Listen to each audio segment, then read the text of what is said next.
Okay, and hope everybody's here. Put out the link over on Facebook. Hopefully everybody got that, and we'll see if more people tune in. Right now we got about 75 people hanging out in the Google Plus live chat. And guys, I want to thank you for tuning in last night. If you tuned in last night, stayed up all night with me. Today had to go to work and worked all day, and now here I am back again. Now, for those of you who don't know, I do entry-level carpentry and tree removal, and St. Louis got creamed last night, so we got another 3 to 4 weeks worth of work. That's, I guess, some silver lining to that dark cloud, silver iodide lining to that dark cloud. Now, let's just get right into it. It is 11:30 p.m. Central Time on Monday, April 28th, 2014, going into the 29th, and the whole country now knows about what's been going on. That's good news that many people are now aware of the severe weather situation. Unfortunately, yesterday, Arkansas going up into Missouri and even east all the way across Arkansas towards Tennessee, multiple tornadoes, over 20 people reported killed so far, and that number could go much higher depending on what goes on right now. As I'm talking, they issued tornado warnings just southwest of Birmingham, Alabama. This is downtown Birmingham right here. And let me explain what you're looking at here. The dark red areas are actual tornado warnings. The light red areas, the pinkish areas, are tornado watch areas, and the dark yellow are severe thunderstorm warnings. And the difference between a warning and a watch, of course, the watch is keep an eye out for it, could develop at any time, but the warning is actual either rotation developed or spotted funnel clouds by a professional trained storm spotter. So you can see this area here. The best news of the day so far is that we went down from 11 tornado warnings about an hour ago down to now what I see is 4 here, and that would be across southern Alabama, going through central Alabama, over Birmingham, and then east-northeast over eastern Tennessee. Okay, so if you live anywhere in the line of these storms, let me go ahead and show this to you with no interference. We'll animate this up, and you can see which direction these are heading. These are pulling east by northeast and then eastward as well. So you need to be aware in, let's say, central Georgia, going north by northeast to the Tennessee border, that this storm here that's producing multiple tornadoes, damaging winds, large hail, is heading in that general direction.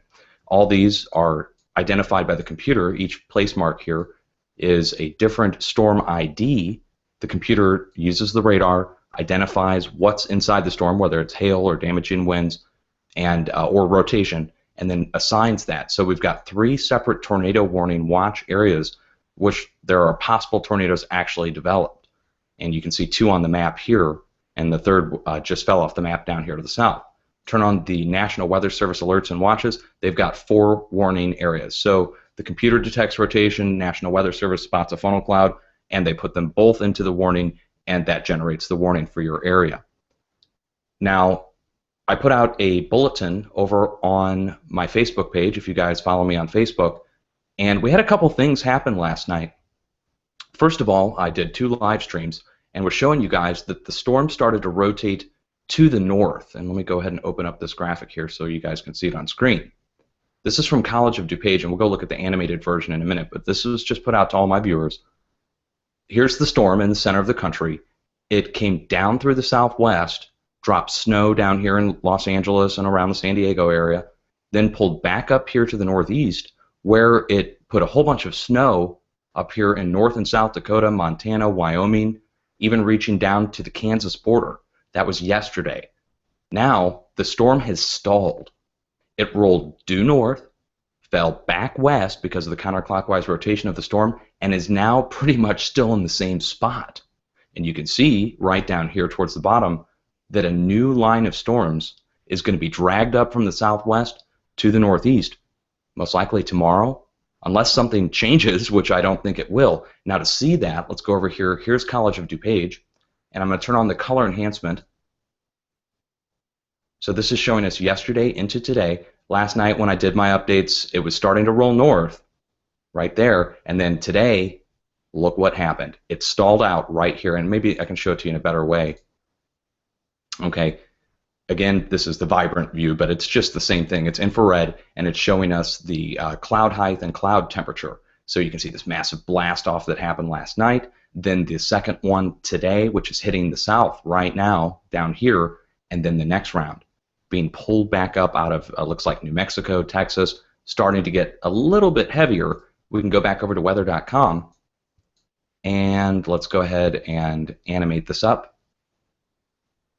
And you can see all the snow up here to the north. There's multiple winter weather warnings issued again in the same spot. So that kind of lets you know that the storm is in the same spot. The winter weather warnings to the north are in the same spot. Now this is loading new images, so it's flashing a little bit here. Okay, you see this green precipitation starting to break out here over South Oklahoma. And you see the rotation of the storm not going anywhere anytime soon. We're looking at another 24 hours at least as this storm presses eventually east by northeast. You know, I wish I could give you some good news on this. I haven't heard any weather forecasters talking about another major severe weather outbreak tomorrow, but as it looks right now, it looks like it's taking another gulp off the south and going to blast it right up over these southern states again tomorrow. So you can follow the line of these storms. Again, it's pretty easy to see. Let's go over to the live weather feeds. And let's see which view shows this the best. We might have to look at the water vapor. And then we'll go into the Harp Rings and what happened last night that I believe caused this storm to rotate here. This one should show it pretty well.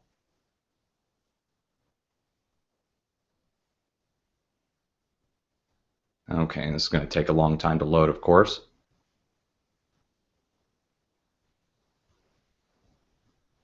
Okay, so that was what we dealt with last night, the first red blast. Here's what we're dealing with right now, and then you see it. Make no mistake, this is probably going to be another severe weather situation going throughout, let's say, Arkansas, Tennessee, Kentucky, Louisiana, Mississippi, Alabama. Just by the track that this is taking now, it's going to scoop in and pull up to the north. Let's hope it's not as severe as obviously what's going on right now is extremely severe. Let's hope that the temperatures are going to determine how severe this is. To see the temperatures, there's several different charts you can go to. I'm trying to use ones that you guys can just easily click through. So let's go over to IntelliCast, and the links are down below so you guys can follow along. You can turn on the temperatures and you'll see, just like yesterday, we have temperatures of 20 and 30 degrees behind the storm and 60 to 70 degrees out in front of the storm. That's a 10-degree drop from what it was yesterday, 70 to 80 degrees yesterday. Now we're looking at the 50s to 60s. That's cooled off because of the storms itself that blew through. So what can we expect? We can expect this to curl back around, bring another blast of cold down here to the south. We are already seeing the precipitation start at the Texas-Oklahoma border. It's just a matter of how severe is it going to be tomorrow. So have a plan ready and be prepared just in case. Let's go ahead and go back over the tornado warnings. I'll turn off these temperatures really quick and see if they've done any new updates on the tornadoes. All right, they have moved the tornado warning over Birmingham, and they moved it directly over downtown. Let me go ahead and click on this. That's for the next 5 minutes, 8 minutes still. This cell it looks extremely strong, definitely moving due north, it looks like. So you're going to have to be aware just north of Birmingham. That's not going to expire anytime soon. There's 2 other tornado warnings just up here to the northeast with the next cell. Look which way it's going to go. It's passing up here to the northeast. Let me animate this up.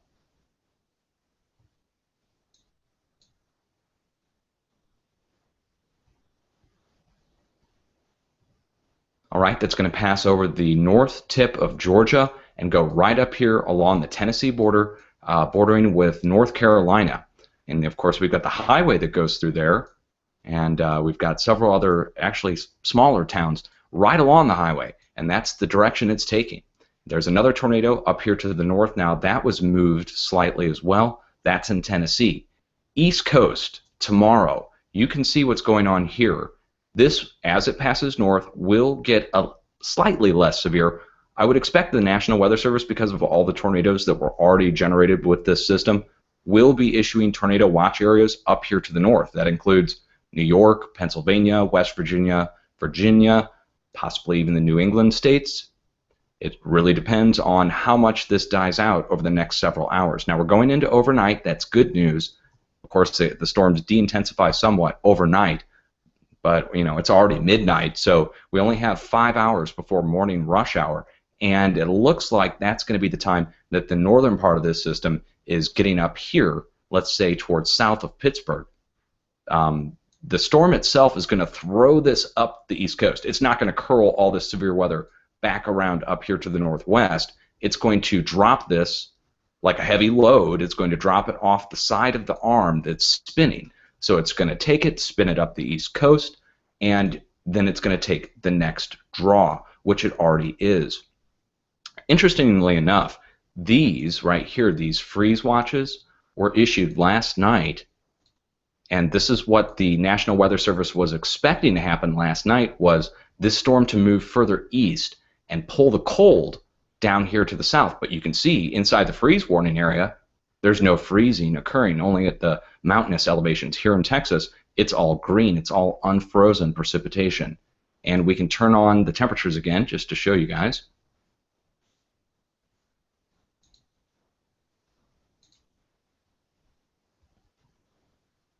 "50, 56, 54. So the storm is doing something that I guess the National Weather Service wasn't really expecting, which was to stall out here over North Nebraska, over, let's say, from Des Moines west to Omaha.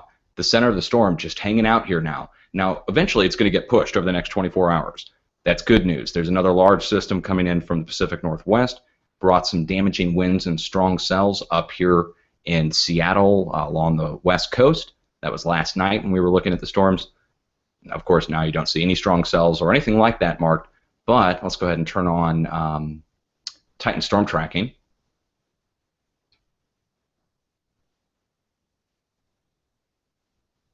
Right, okay, so we're not even seeing any strong cells come in over the Pacific Northwest yet. That's good news. There's a large low pressure system up here off the northwest, and that will eventually cause more severe weather for us over the next couple days, let's say 3 to 4 days. But right now, that lag in between is good news, because this storm is going to move itself on up the East Coast over the next 24 to 48 hours. And let's see, Titan storm tracking just refreshed. We've got another couple multiple tornado detections. Let's just turn this on so you guys can see it. The new tornado detection is now just south of Asheville, and that's North Carolina. So North Carolina, right along the border, as we were warning here over on my Facebook page, and multiple times now, you're now seeing the brunt of the front of this storm. Behind it, multiple tornado warnings. Let's see, we have confirmed damaging winds now over Birmingham. The computer's detecting damaging winds. That indicates 60 miles an hour or greater. So that's occurring right here, and the computer has also detected rotation inside of the storm just northeast of Birmingham. And it looks like there's 3 or 4, well, at least 2 separate tornado warnings for this region. So there might be 2 actual funnel clouds seen or detected inside of that region. Overall, guys, this is now 2 days of severe weather. If you've been following along over on my Facebook page, let me just take you over there. And I've got a couple different pages, so you may know me from the Adepto Perfectus Dutchsinse page, you may know me from my personal page, or you may know me from the Dutchsinse page. I try to post on all 3 the same thing so that all my viewers get the message. Last night, there was another ionization event that occurred, and we got a screenshot of it here, so you don't have to take my word for it. I was contacted by a viewer, again, another viewer contacted me and said, hey, you need to go check again. I know you just got done doing your live stream, but this just happened. And this was at 3:01 UTC, so you can subtract 6 from this, and that puts it right about 10 o'clock, 11 o'clock last night. This happened. And it's what I would call now an ionization event. We're talking about multiple stations, NEXRAD radar stations, producing CCN, cloud condensation nuclei. Ionization. It's now proved frequency can do that. And they may not know, we don't know the reason behind why they're doing this, or if there is even a why it's happening, other than it could be an accident too. But the deliberate nature of it, the way it happens, only certain stations, really leads us, me, the other researchers, to believe that these storms are being influenced. That's the best way I can say it. It's weather modification via frequency. I've been debated ad nauseum by people across the board that it's not possible. Meanwhile, it's proved. I mean, it's not even a question of whether or not it can happen. It's proved. The scientific experiments have been done. So, guys, this next outbreak that's getting ready to happen, let's hope it's not as severe as the last one, but this happened last night. This is almost a duplicate of what happened, well, now 4 nights ago, 5 nights ago, when this whole thing was forecast by the National Weather Service. Now, I'd like to again remind you that the HAARP ring event, the radar pulse event, happened a full 12 hours before they issued any forecast saying that there was going to be severe weather. And that broke out yesterday and today. Now 20 people dead. Do we lay it at their feet? It's either an accident or it's on purpose. But there's no doubt that it's happening. We're seeing it happen on radar. Radar itself producing returns that are causing weather themselves. So it's a radar can produce weather. This is new. This is some kind of new technology that was rolled out in 1988 when they rolled out the WSR-88 NEXRAD. Someone somewhere either figured it out or they haven't figured it out, which is even more scary to me than them actually knowing, which is, are there a bunch of morons at the helm that have no clue that their radar stations are producing ionization, or do they know? That's what it's reduced to at this point. The days of debating this, I don't even debate the skeptics anymore. They're not even worth debating. They're denying. They're denying that frequency can produce cloud condensation nuclei. Meanwhile, you've got Michio Kaku coming out confirming it. You've got multiple Air Force studies. You've got tests done in laboratories, time after time, producing the CCN using frequency. Again, CCN is cloud condensation nuclei, the precursor to rain. It's that simple. So, guys, have a severe weather plan. Be ready. Be prepared just in case. You never know when it could hit. Everyone needs a severe weather plan, no matter where you live pretty much on the entire planet, unless you live in paradise or in the middle of the Sahara Desert. Well, you'd even need a sandstorm forecast. So you need a severe weather plan, okay? At some point in your life, you will be affected by severe weather, every one of us. So it just makes sense just to have that plan ready and be prepared. You know, flashlights, that's just the basics. We're not asking you to go buy some kind of storm shelter. Although, if you live in an area where you don't have a basement, you might want to look around the buildings around you and find the nearest large stone structure that if a large tornado is coming, just go take a look at Joplin from 2011. When all those houses were destroyed, there were a few buildings that were left. They took heavy damage, but let's say the armory, the National Guard armory stood. It was made out of, it looked like a castle. Sure, parts of it collapsed, but that was the one building that stood while all the other frame structures were wiped, and steel structures. So people were even in their basements and were exited from their basements by the wind in Joplin in 2011. Now, let's hope it's not this bad this time, but you can again see, let me go ahead and turn on the warnings one more time. We've got metropolitan areas like Birmingham that were directly under tornado warnings. The good news is now they have expired that warning. Glad I'm checking one more time here. Just expired the Birmingham warning, and the only warning that now exists is just northeast of Birmingham. That means the areas downwind from this need to be aware, again, that that could be a problem over the next several hours. The next storms, you know, it's all a matter of this area here being sucked back up to the northeast. How much is it going to take off the Gulf? The harder the angle pulled north, the more intense the storms. You remember the storms in 2011 took that large S snake shape that was pulling stuff due north, and it would blast it all the way up here to Minnesota, where all the scalar squares were occurring last year, you remember. So it would pull them up to the north, and the harder the shear, the stronger the storm. Okay? Guys, much love. Thank you for tuning in. And the links are down below the video again, so you can monitor the severe situation all night. If something else develops over the next several hours, let's say this develops into something severe by the morning or tomorrow afternoon, once I get back from the job site, I will immediately be on and will post as many updates as I can. Much love, and be safe. And if you're a praying person, please pray for the people who were hurt or killed and their families and how they deal with it. And if you're not a praying person, then think on them, will you? Seriously, maybe try to find organizations that help the people in this region. I know I've got a lot of extra clothes and other things that could be sent to help. Okay? Much love, folks. Be safe.